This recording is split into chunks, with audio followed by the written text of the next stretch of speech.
ലോകത്തെ ഏറ്റവും വില കൂടിയ ആഡംബര കാറായ ലംബോർഗിനി മലപ്പുറത്തെത്തി. വിദേശത്ത് ബിസിനസ്സുകാരായ വണ്ടൂരിലെ സഹോദരങ്ങളാണ് ലംബോർഗിനി 16 കോടി രൂപ മുടക്കി സ്വന്തമാക്കിയത്.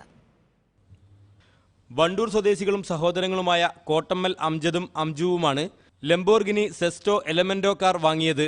ദില്ലിയിലെ ബിസിനസ്സുകാരനിൽ നിന്നും 16 കോടി രൂപ നൽകിയാണ് ഇവർ കാർ സ്വന്തമാക്കിയത്. ലോകത്താകെയുള്ള 20 ലംബോർഗിനി സെസ്റ്റോ എലമെന്റോ കാറുകളിൽ ഇന്ത്യയിലുള്ള ഏക കാറാണിത്.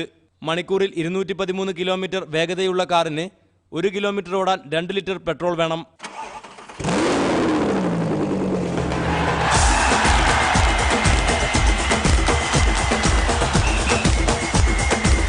ആഡംബര കാറുകളോട് കുട്ടിക്കാലം മുതലേയുള്ള ഇഷ്ടം കൊണ്ടാണ് ഇത്രയും വില കൊടുത്ത് കാർ വാങ്ങിയതെന്ന് അംജദും അംജുവും പറഞ്ഞു.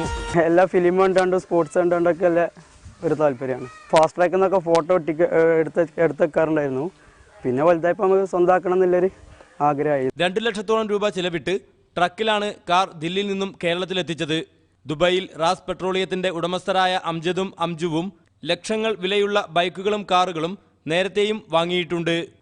പ്രശാന്ത് നിലമ്പൂർ, ഏഷ്യാനെറ്റ് ന്യൂസ്, മലപ്പുറം.